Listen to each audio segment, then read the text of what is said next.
एक रील के अराउंड तुम्हें आराम से एक था गर्लफ्रेंड बॉयफ्रेंड बना देते। 3 चीजों का ख्याल रखो। Want to pursue content 100K follow. So I was in 9th class जब मैंने अपनी कंटेंट क्रिएशन की करनी स्टार्ट की थी। जब था टिकटॉक का जमाना, और मुझे अभी भी याद है जब मैं क्रिंज टिकटॉक वीडियोस बनाता था, जिसपे मैंने एक रिएक्शन वीडियो बनाई, इधर कहीं आ जाएगी। If you want to check out you can check out. 9th class में मैं टिकटॉक वीडियोस बनाता था। उसके बाद आई 10th क्लास, और 10th क्लास में लग गया था कोरोना, जिससे हमारी स्कूल्स बंद हो गए और आना जाना सब कुछ बंद हो गया। तो मैं हो गया था घर में कैद, और उस समय आई थिंक टिकटॉक भी बैन हो गया। तो टिकटॉक बैन हो गया था, लेकिन इंस्टाग्राम पे एक नया ऑप्शन आया था रील्स का, तो मैं उस पे रील्स बनाने लगा। और मैं कैसी रील्स बनाता था तुम देख सकते हो। ये सब क्या देखना पड़ रहा है? अच्छा है मैं अंधा हूँ। जी हाँ, मैं इस तरह की रील्स बनाता था। जैसे ही मेरा पाला टिकटॉक से छूटा, मैंने इंस्टाग्राम पे रील्स बनाना स्टार्ट कर दिया, वो भी कुछ इस तरह की क्रिंज रील्स। और हमें 10th में प्रमोट कर दिया गया बिकॉज ऑफ कोरोना। अच्छी बातें कर दिया, लेकिन नहीं करते तो मैं फेल हो जाता, क्योंकि मैंने नहीं पढ़ा था। अरे ये लाइन नहीं डालनी। एंड देन हुई 11th क्लास की स्टार्टिंग।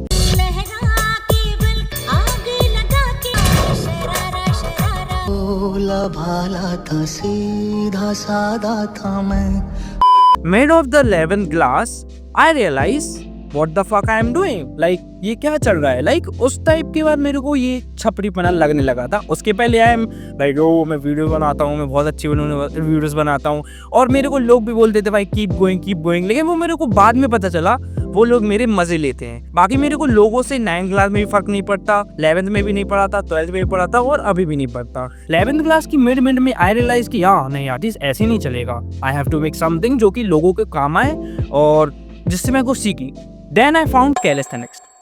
मैंने एक वीडियो देखा था कि एक बंदा हैंडस्टैंड पुशअप कर रहा था, उसने मेरे को बहुत ट्रिगर किया। मैंने सोचा व्हाई नॉट भाई, आई कैन डू इट, मैं करूंगा। सो या 11th की मिड में I started learning calisthenics. Calisthenics है स्पोर्ट, जो तुम्हें पता होगा, तो मुझे सब्सक्राइब करते हो, जिसमें तुम अपनी बॉडी वेट से बहुत सारे अच्छे मूवमेंट्स करते हो, और वो देखने में काफी कूल लगता है। और I want to be a cool person. Like किसको कूल नहीं बनना है भाई? तो मैंने सोचा ये करते हैं, इससे अपन कूल भी लगेंगे, अपन की फिजिक भी बन जाएगी, और इसमें अपन को जिम भी नहीं जाना पड़ता। 11th की मिड में मैंने कैलिस्थेनिक्स ट्रेन करना स्टार्ट कर दिया था। लाइक मुझे याद है जब लोग कोचिंग जाते थे शाम के टाइम, ऑब्वियस बात है स्कूल में सब कोचिंग जाते हैं, बट मैं कोचिंग नहीं जाता था क्योंकि पैसे नहीं थे कोचिंग के। सिंपल सी बात है। यस, नहीं हम लोगों ने गरीबी देखी। कोचिंग के पैसे नहीं थे, तो मैं ग्राउंड जाता था, वहाँ पे मैं कैलिस्थेनिक्स की प्रैक्टिस करता था, और मम्मी का फोन ले जाता था, तो मम्मी के फोन से वीडियोस बना के रख लेता था, लाइक अपनी जर्नी। क्योंकि उस टाइम भी मेरे को विश्वास था कि I can do it, I will do it, like मैं कर लूंगा। इसलिए मैं पहले अपने प्रोग्रेस की वीडियो बनाता रहता था कि अभी मैं ऐसा हूँ, फिर मैं ऐसा हो जाऊंगा, अभी मैं ऐसा हूँ, फिर मैं ऐसा हो जाऊँ, and you can see finally I am here.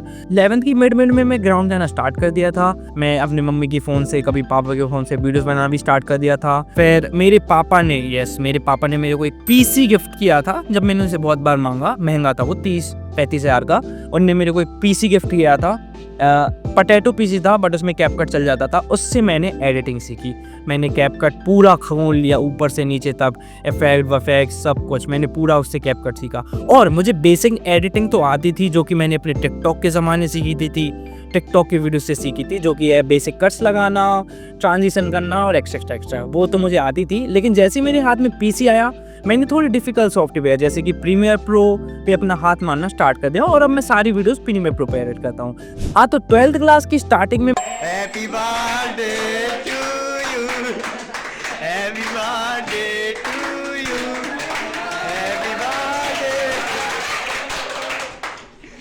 भोला भाला था, सीधा सादा था। 12th क्लास की स्टार्टिंग में मैंने कुछ बेसिक कैलिस्थेनिक स्किल्स भी सीख लिए थे, जैसे कि हैंडस्टैंड वगैरह, ये सब हैंडस्टैंड एलसेट, और उसके साथ साथ मेरी फिटनेस लेवल भी ठीक ठाक हो गई थी।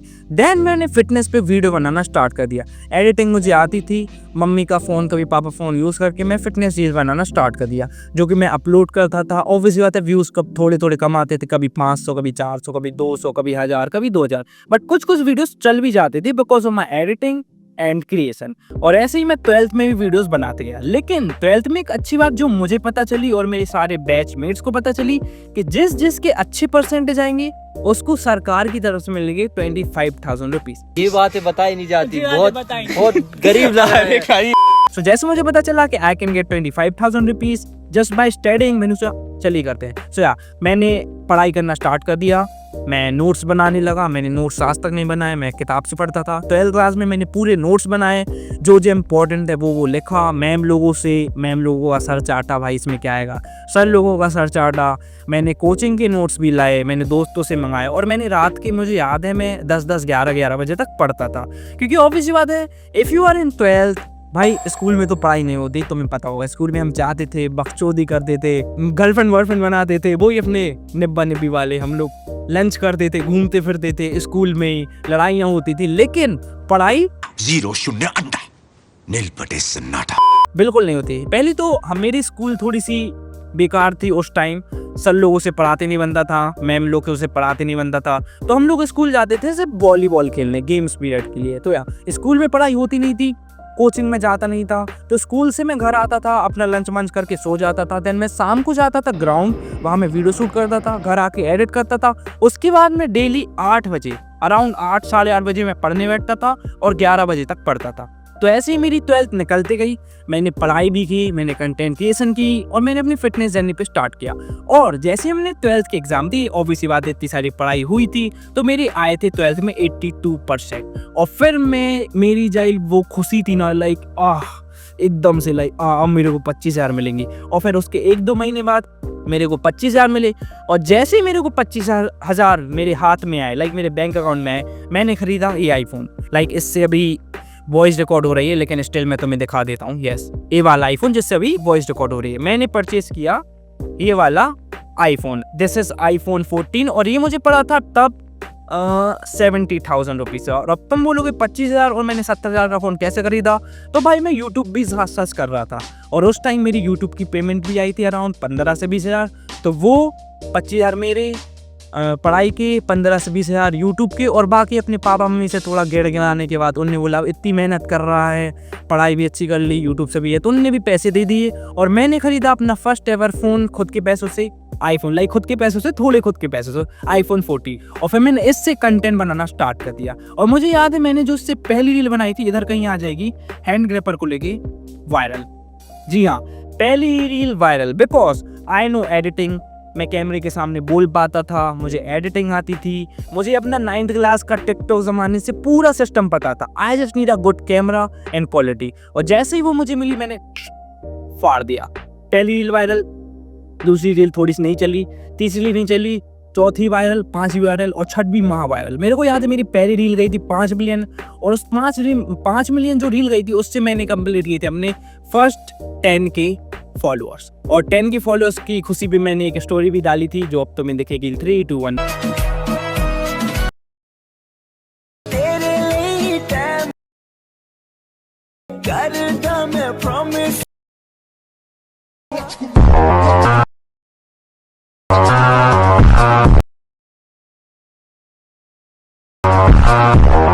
सो या ऐसे ही मेरे 10K फॉलोअर्स हुए, फिर 20K हुए, और 30K हुए। और अब तक मैंने इंस्टाग्राम से एक चवन्नी भी नहीं कमाई थी। ये दिल दुखा है लेकिन टूटा तो लोग बोलते हैं ना कि अरे इन्फ्लुएंसर्स तो बहुत कमाते होंगे, लेकिन मैंने 30,000 फॉलोअर्स तक इंस्टाग्राम से 1 रुपए नहीं कमाया था। जस्ट मैं वीडियो बना रहा था क्योंकि मुझे मजा आ रहा था, और वो फॉलोअर्स इंक्रीज हो रहे थे, तो मुझे सेटिस्फेक्शन भी मिल रहा था। बट जैसे मेरे 35,000 फॉलोअर्स हुए, मुझे मिली मेरी लाइफ की सबसे पहली स्पॉन्सरशिप बाय डॉक्टर चॉइस। वो मुझे महीने के देता था 2,000 रुपये। जी हाँ, 2,000 रुपये। लाइक जब मैंने को पहली बार 2,000 रुपये महीने के मिलने लगे, मैं इतना खुश हो गया था, वाओ, महीने के घर बैठे बैठे 2,000, मैं तो अब अमीर हो गया, मैं तो घूमूंगा फिरूंगा, घर आऊँगा, होटल जाऊँगा। बट वो बहुत कम पैसा था। लाइक मैंने 2,000 रुपये महीने में वर्क किया था 2 महीने। देन मेरी कुछ क्रिएटर्स दोस्तों से बात हुई, उन्होंने मुझे को बताया कि नहीं भाई, इतना चार्जेस नहीं करना पड़ता। देन मैंने अपना अमाउंट बढ़ाया, और मैं फिर चार्ज करने लगा 20,000 मंथली। सो या जब मेरे 35,000 फॉलोअर थे, तो मैं मंथली 20,000 रुपीज़ कमा रहा था। और ऐसे हमारे 50K हुए, 60K हुए और 70K हुए। मैं अपना कंटेंट बनाते जा रहा था, इंप्रूवमेंट करता जा रहा था। मैंने बहुत सारी सीरीज़ भी लाई, जैसे calisthenic series, home diet series, जिससे मेरे को फॉलोअर्स भी मिले, एंगेजमेंट मिली, और मेरा पेज भी ग्रो हुआ। और जैसे मेरे 50K 60 फॉलोअर्स हुए, मेरे को बहुत सारी स्पॉन्सरशिप आने लगी, जैसे कि 20 लाइफ, ये फलाना दिन का, एक रील का इतना। तो या और मुझे धीरे धीरे समझ में भी आने लगा कि किस ब्रांड से कितना क्या चार्ज करना है, सब कुछ।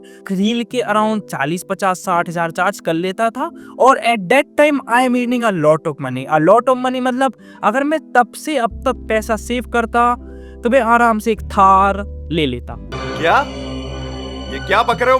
सो या 50 के हुए, 60 के हुए, 70 के हुए, 80 के हुए और ऐसे मैं बनाते गया और बनाते बनाते finally after 2.5 year of consistent efforts, making reels, editing all night, अपना पूरा माथा सड़काने के बाद मेरे हो गए 100K फॉलोअर्स। ऐसे मेरे 100K फॉलोअर्स हुए और उसके बाद भी मैं कंटेंट बनाते जा और उसके साथ साथ मैंने अपने यूट्यूब पे भी ध्यान दिया। जो भी रील्स मैं इंस्टाग्राम पे अपलोड करता था वो मैं यूट्यूब पे भी करता जा रहा था। तो यूट्यूब पे भी मेरी 100K सब्सक्राइबर हो गए थे और मेरे पास सिल्वर प्ले बटन भी है, मैं तुम्हें दिखाता हूँ। So this is my YouTube का सिल्वर प्ले बटन जो कि मुझे मिला था अराउंड 3 साल की मेहनत से। यस, मैं यूट्यूब पे भी वीडियोस बनाता था हाइट से रिलेटेड और बहुत चीज़ों से रिलेटेड। तो या ऐसी मेरी जर्नी थी 100K फॉलोअर्स की। सिंपल जर्नी, कोई रॉकेट साइंस नहीं है। I am just being consistent with my work. मैंने ऐसी कोई सीक्रेट ट्रिक यूज़ नहीं की, ऐसी कोई सीक्रेट टिप यूज़ नहीं की जिससे मेरे व्यूज़ आ गए, फॉलोअर्स आ गए। बस मैंने अपनी स्किल्स लर्न की।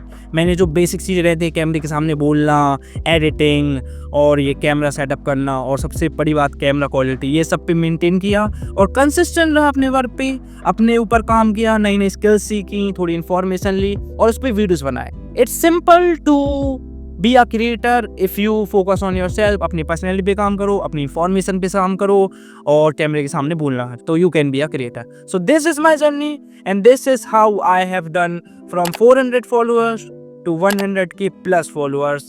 And if you want to be a content creator or want to pursue content creation in 2005, then as per my experience तुम्हें ये 3 चीज़ों का ख्याल रखना चाहिए।